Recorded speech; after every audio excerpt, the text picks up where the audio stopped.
ഇന്നത്തെ നമ്മുടെ ഈ ചർച്ചയിലേക്ക് എല്ലാവർക്കും സ്വാഗതം. ഈ ചർച്ച തുടങ്ങുന്നതിന് മുൻപ് നിങ്ങൾ ഈ ചാനൽ ലൈക്ക് ചെയ്യാനും ഷെയർ ചെയ്യാനും സബ്സ്ക്രൈബ് ചെയ്യാനും മറക്കരുത്. നിങ്ങളുടെ പിന്തുണ ഞങ്ങൾക്ക് വളരെ പ്രധാനപ്പെട്ടതാണ്. അപ്പോൾ ശരി, നമുക്ക് വിഷയത്തിലേക്ക് കടക്കാം. പ്രിയ സഹോദരീ സഹോദരന്മാരെ, പാവപ്പെട്ട ഉസ്താദാണ്, വലിയ പ്രയാസത്തിലാണ്, കടത്തിലാണ്. നിങ്ങളാൽ കഴിയുന്ന, അതെത്ര ചെറുതാവട്ടെ വലുതാവട്ടെ, നിങ്ങളാൽ കഴിയുന്ന സഹായങ്ങൾ ചെയ്തുകൊണ്ട് ആ ഉസ്താദിനെ കടത്തിൽ നിന്ന് രക്ഷപ്പെടുത്തണമെന്ന് ഓർമ്മപ്പെടുത്താണ്. ആരും തന്നെ അത് കണ്ടില്ലെന്ന് നടിക്കരുത്. ആ ഗൂഗിൾ പേ നമ്പറിൽ നിക്ഷേപിക്കണമെന്ന് വിനയപുരസ്സരം അഭ്യർത്ഥിക്കുന്നു. സമൂഹ മാധ്യമങ്ങളിൽ പ്രചരിക്കുന്ന ഒരു വീഡിയോ ക്ലിപ്പ് അങ്ങേയറ്റം വേദനിപ്പിക്കുന്നതാണ്. പുരോഹിതന്മാർ ഈ ഉമ്മത്തിനെ സാമ്പത്തികമായും വിശ്വാസപരമായും കൊള്ളയടിക്കുന്ന ഏറ്റവും ഭീകരമായ ഒരു രംഗമാണത്. ആദ്യം നിങ്ങൾ അതൊന്ന് കാണുക, എന്നിട്ട് അതുമായി ബന്ധപ്പെട്ട ചില കാര്യങ്ങൾ നമുക്ക് പറയാനുണ്ട്. ഏത് സംഭവമാണ് കരുണാകരനെ വ്യക്തിപരമായി ഏറ്റവും വേദനിപ്പിച്ചത്? അച്ഛൻ 4 പ്രാവശ്യം അച്ഛന്റെ കണ്ണ് നിറഞ്ഞ് ഞാൻ കണ്ടിട്ടുള്ളൂ. ഒന്ന് ഇന്ദിരാഗാന്ധി മരിച്ചപ്പോ, പിന്നെ ഒന്ന് അച്ഛന്റെ അമ്മ മരിച്ചപ്പോ, പിന്നെ ഒന്ന് സീതി ഹാജി മരിച്ചപ്പോ. ഞാൻ എത്ര ഇവര് തമ്മിൽ അടുപ്പാന്ന് എനിക്ക് അറിയില്ലായിരുന്നു എത്രയാണെങ്കിൽ. അപ്പൊ കാണാൻ പോയപ്പം ഭയങ്കര വേദന എടുത്ത് ഇതാവും അത്ര. അപ്പൊ എന്നിട്ട് കണ്ണ് നിറഞ്ഞിട്ട് കൈ പിടിച്ചിട്ട് പറഞ്ഞു, ഒന്ന് ഗുരുവായൂരപ്പനോടൊന്ന് പ്രാർത്ഥിക്കും എന്റെ ജീവൻ വേഗം എടുക്കാൻ കരുണാകരാന്ന് പറഞ്ഞു. അത് പറഞ്ഞിട്ട് വന്നിട്ട് ഭയങ്കര കരച്ചിലായിരുന്നു. ഇവന്റെയൊക്കെ പിറകിൽ കൂടിയ ആളുകളുടെ അവസ്ഥ ആലോചിച്ച് നോക്കൂ, എന്തുമാത്രം വലിയൊരു കഷ്ടമാണ്. ഇത് കേട്ടപ്പോൾ എനിക്ക് ഓർമ്മ വന്നത് മഹാനായ റസൂൽ കരീം സല്ലല്ലാഹു അലൈഹി വസല്ലമയുടെ ഒരു പ്രവചനമാണ്.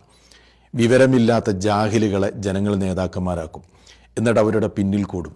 അവർ പിഴച്ചു പോകും, ജനങ്ങളെയും അവർ വഴിപിഴപ്പിക്കും. ഗുരുവായൂരപ്പനെ ഇങ്ങനെ പ്രാർത്ഥിക്കുക വളരെ ഗൗരവമാണ്. എല്ലാം പോയില്ലേ, സമ്പത്തും പോയി, അതേപോലെ തന്നെ ഈമാനും പോയി. എന്താ അള്ളാഹ് പറഞ്ഞത്? അന്നൽ മസാജിദ ലില്ലാഹ് ഫലാ തദ്ഉ മഅല്ലാഹി അഹദ. പള്ളി അള്ളാഹുവിനുള്ളതാണ്, അവന്റെ കൂടെ നിങ്ങൾ മറ്റൊരാളെയും വിളിച്ചു പ്രാർത്ഥിക്കരുത് എന്ന് പടച്ച റബ്ബ് അവന്റെ ഖുർആനിലൂടെ ആവർത്തിച്ച് പറഞ്ഞിട്ടും അതൊന്നും മൈൻഡ് ചെയ്യാതെ ദീനിനെ കുറിച്ച് കൃത്യമായ അറിവും വിവരവും ഇല്ലാത്ത പാവപ്പെട്ട മുസ്ലിമീങ്ങളെ കൊണ്ട് ഈ നിലക്ക് ചെയ്യിപ്പിക്കുകയാണ്. ഇതൊരു ഉദാഹരണം മാത്രമാണ്. ഇതിപ്പോ നമ്മൾ കണ്ടത് മാത്രമാണ്, കാണാത്തത് വേറെ എത്രയോ ഉണ്ട് അല്ലേ? ഇദ്ദേഹം പറഞ്ഞതുപോലെ വിസ്ഡം ഗ്രൂപ്പിൽ നിന്ന് പല ആൾക്കാരും എനിക്കെതിരെ സംസാരിക്കൂല, ശബ്ദം പുറത്തുവിടൂല, വേറെ ആൾക്കാരോട് സംസാരിപ്പിക്കുക. കാരണം അവർ ഇവിടെ 95% മുജാഹിദുകളും വന്നവർ ഷിർക്ക് ചെയ്തതാ.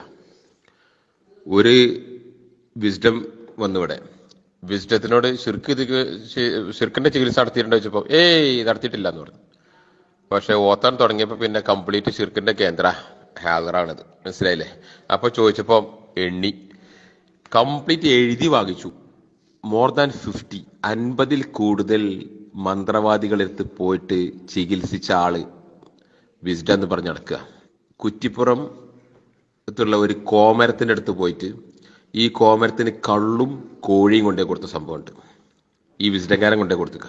എന്നിട്ട് വിസ്ഡംകാരത്തിന് കള്ളും കുപ്പി കൈ പിടിക്കാനുള്ള മടി കൊണ്ട് ഒരു ആശാരനെ ആരോ കൂട്ടി. എന്നിട്ട് ഈ കോമരത്തിന്റെ അടുത്ത് പോയിട്ട് കള്ളും കോഴിയും കൊണ്ടേ കൊടുത്തിട്ട് ഈ കോഴീനെ അവിടെ വെച്ച് ബലിയർത്തിട്ടാ ചികിത്സിച്ചത്. അതാണ് വിസ്ഡത്തിന്റെ പാരമ്പര്യം. പറഞ്ഞിട്ട് കാര്യമില്ല, മുജാഹിദിന്റെ പാരമ്പര്യം. അതുപോലെ പിന്നെ കാടാമ്പുഴ ക്ഷേത്രത്തിലേക്ക് മാസവരി സംഖ്യ, പൂജാരികൾക്ക് മാസവരി സംഖ്യ കൊടുക്കുന്ന മുജാഹിദുകൾ കേന്നന്മാരുണ്ടായിട്ടുണ്ട്. സ്വന്തം വീട്ടിൽ പിന്നെ പൂജാരികളെ കൊണ്ടുവന്നിട്ട് ഹോമകുണ്ടുണ്ടാക്കി ഏലക്കായും എരഞ്ഞിപ്പൂവും പാലപ്പൂവും ഒക്കെ വെച്ചുകൊണ്ട് ഹോമം നടത്തിയ മണ്ഡലം കമ്മിറ്റിന്റെ മെമ്പർമാരുണ്ട്. മുജാഹിദ് വിഭാഗത്തിൽപ്പെട്ട ഒരു വിഭാഗത്തിനും അഭിപ്രായ വ്യത്യാസമില്ലാത്ത തഫ്സീറാണ് അമാനി മൗലവിയുടെ തഫ്സീർ.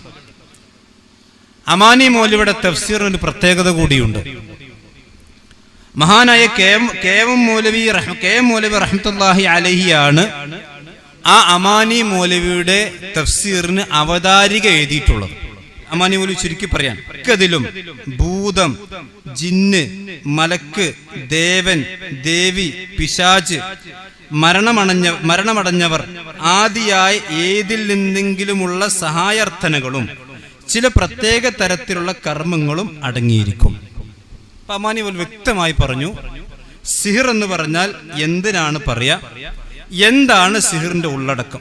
ഈ ജാഹിൽ പറയുന്നത് ഇവന്റെ ബിസിനസിന്റെ വൃത്തം വ്യാപിപ്പിക്കാനുള്ള പരിപാടിയാണ്, ചൂഷണമാണല്ലോ. എന്തുമാത്രം ഒരു വലിയ കഷ്ടമാണ്. നിങ്ങൾ ആലോചിച്ച് നോക്കൂ സുഹൃത്തുക്കളെ. ഇപ്പോൾ ഗുരുവായൂരപ്പനെ മനസ്സിൽ വിചാരിക്കാനാണെങ്കിൽ ഇവൻ്റെ അടുത്ത് വരണോ? അവർക്ക് ഹൈന്ദവരെ സംബന്ധിച്ചിടത്തോളം അതിൻ്റേതായ കേന്ദ്രങ്ങളുണ്ട്, ആചാര്യന്മാരുണ്ട്, എല്ലാം ഉണ്ട്. അത് അവരുടെ വിശ്വാസമാണ്. അതിനെ നമ്മൾ അവഹേളിക്കുകയോ പരിഹസിക്കുകയോ ചെയ്യുന്നില്ല. പക്ഷേ ഒരു മുസ്ലിം നാമധാരി ഏകനായ റബ്ബിനെ മാത്രം വിളിച്ച് പ്രാർത്ഥിക്കേണ്ട ഒരു മുസ്ലിമിൻ്റെ നാവിൽ നിന്ന് ഈ നിലക്കുള്ള ഒരു ആഹ്വാനമുണ്ടാകുമ്പോൾ, ഈ നിലക്കുള്ള ഒരു സംസാരമുണ്ടാകുമ്പോൾ അത് എത്രമാത്രം വലിയ ഗൗരവമുള്ള കാര്യമാണ്.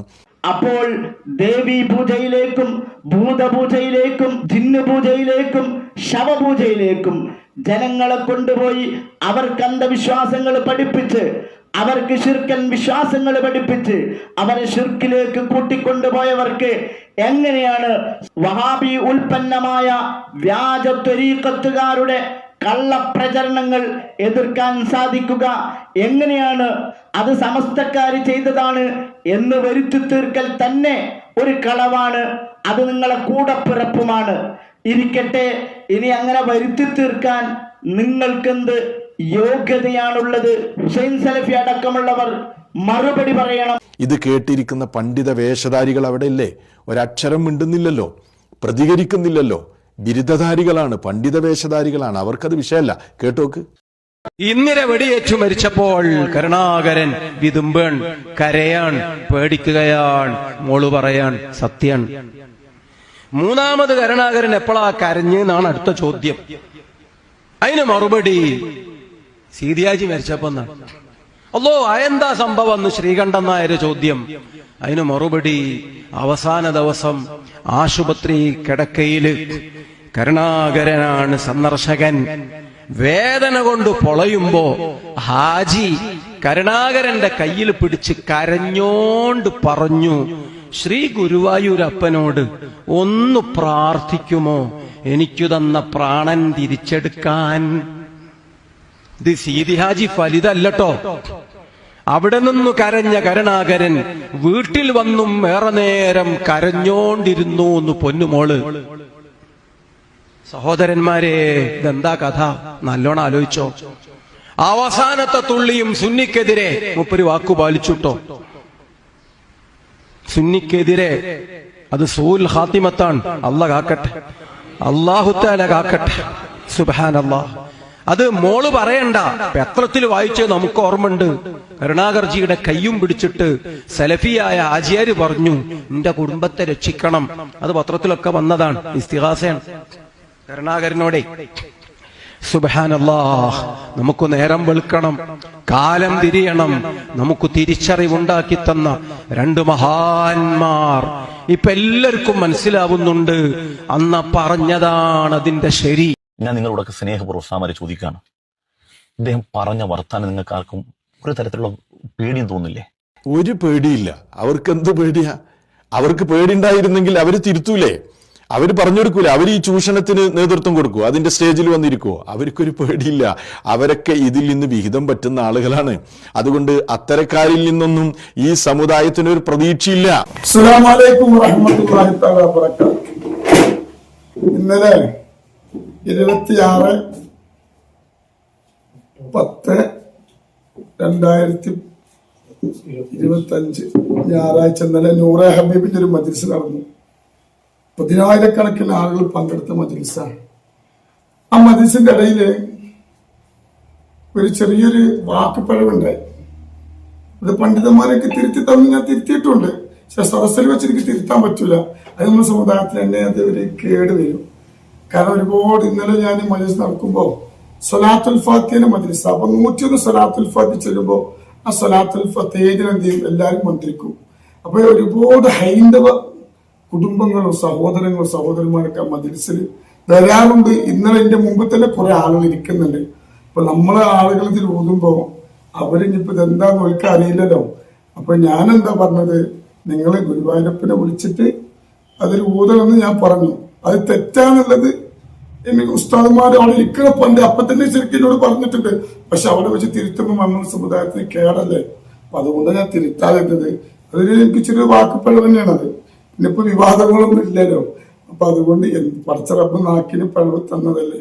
അപ്പൊ ഇൻഷാ അല്ലാഹ് അത് പിന്നെ തെറ്റെന്ന് പിന്നെ അത് പറഞ്ഞു. അത് ഇൻഷാ അല്ലാഹ് അതിന് ഞാൻ എന്ത് ചെയ്യുന്നുണ്ട്, പിന്നെ തിരുത്തിയിട്ടുണ്ട്. നിങ്ങൾ ഇൻഷാ അല്ലാഹ് അതൊക്കെ ഞങ്ങളെ കുട്ടിയല്ലേ ഞാൻ പൊരുത്തപ്പെടി. പക്ഷെ നമുക്ക് നല്ല നിലക്ക് ഇനി മുന്നോട്ട് പോകാലോ. അള്ളാഹു ബർക്കത്ത് ചെയ്യട്ടെ, നിങ്ങൾക്കും അള്ളാഹു ബർക്കത്ത് ചെയ്യട്ടെ. ഒരുപാട് ആളുകൾ അതിനെ കുറിച്ച് വിവാദ കുറ്റം പറഞ്ഞിട്ടുണ്ട്. അതൊന്നും വേണ്ട, നിങ്ങളെ കുട്ടിയല്ലേ, അള്ളാഹു ബർക്കത്ത് ചെയ്യട്ടെ. അസ്സലാമു അലൈക്കും. ഇനി ഇവിടുന്ന് അങ്ങോട്ട് ഞാൻ നല്ല നിലക്ക് ഇൻഷാ അല്ലാഹ് ഞാൻ മുന്നോട്ട് പോകും. നിങ്ങളൊക്കെ അഭിപ്രായങ്ങൾ ഇങ്ങനെ പറയുമ്പോൾ നമ്മൾ തിരുത്തുമല്ലോ, നമുക്കതല്ലേ വേണ്ട, നമുക്ക് അറിവൊന്നുമില്ലല്ലോ. അള്ളാഹു ബർക്കത്ത് ചെയ്യട്ടെ. അസ്സലാമു അലൈക്കും. കേട്ടല്ലോ, എൻ്റെ അടുക്കൽ ചെറിയ ഒരു തെറ്റ് പറ്റിയെന്ന്. അദ്ദേഹം പറയുന്നുണ്ട്, ഞാൻ നിങ്ങളെ കുട്ടിയല്ലേ, നിങ്ങൾക്ക് പൊരുത്തപ്പെട്ട് തന്നൂടേന്ന്. അങ്ങനെ നല്ല പിള്ള ചമയേണ്ടതില്ല എന്ന് പറയാതിരിക്കാൻ വയ്യ. ഏതായിരുന്നാലും പിന്നെ കുട്ടി ഒരു കാര്യം, കുട്ടി അല്ലെങ്കിൽ ബാബ ഒരു കാര്യം മനസ്സിലാക്കണം. നമ്മൾ ഇത്തരം വിഷയങ്ങളൊക്കെ പറയുമ്പോൾ അതിൽ വേറൊരു സംഗതി കൂടി പറയുന്നത്, ഞാൻ അപ്പം എന്നോട് മൂല്യമാർ പറയുകയൊക്കെ ചെയ്തു, അപ്പൊ ഞാനത് തിരുത്താതിരുന്നത് നമ്മൾ സമുദായത്തിന് കേടാവൂലേ എന്ന് ചോദിച്ചു. ഇപ്പൊ നല്ല സമുദായത്തിന് നല്ല ഇസ്സത്ത് ഉണ്ടാക്കുന്ന സംസാരമാണല്ലോ പറഞ്ഞിട്ടുള്ളത്. തളപ്പൊരു കാര്യം കേട്ടിട്ടില്ലേ, കൂടെയുള്ളവരും തന്നെ കേട്ടിട്ടില്ലേ, സത്യം പുറത്തിറങ്ങാൻ ചെരുപ്പ് ധരിക്കുമ്പോഴേക്കും അസത്യം ലോകം ചുറ്റി തിരിച്ച് എത്തിയിട്ടുണ്ടാകുമെന്നാണ്. അപ്പൊ അതുകൊണ്ട് പിന്നെ ആ വീഡിയോയിൽ അതിൽ തന്നെ തിരുത്തപ്പെടുകയാണെങ്കിൽ കുറച്ചും കൂടെ ഒക്കെ അതിന്റെ ഒരു ഗൗരവം കുറയുമായിരുന്നു എന്ന് തോന്നാണ് എനിക്ക്. പറഞ്ഞപ്പോ അപ്പൊ തന്നെ തിരുത്തി ആ വീഡിയോ ആണ് പുറത്തൊക്കെ വന്നിക്കണെങ്കിൽ. ഇത്തരം വാർത്തകളും വിശേഷങ്ങളും അറിയാൻ ഞങ്ങളുടെ ചാനൽ ഉടൻ തന്നെ സബ്സ്ക്രൈബ് ചെയ്യുക, ലൈക്ക് ചെയ്യുക, ഷെയർ ചെയ്യുക. ജനങ്ങളിലേക്ക് എത്തിക്കണമെന്ന് നിങ്ങൾ ആഗ്രഹിക്കുന്ന വാർത്തകളും വിശേഷങ്ങളും പ്രമുഖരുടെ പ്രഭാഷണങ്ങളും ഞങ്ങളുടെ വാട്സപ്പ് നമ്പറിലേക്ക് അയച്ചു തരിക. നന്മ വളരട്ടെ, തിന്മക്കെതിരെ നമുക്ക് ഒരുമിച്ച് നിൽക്കാം.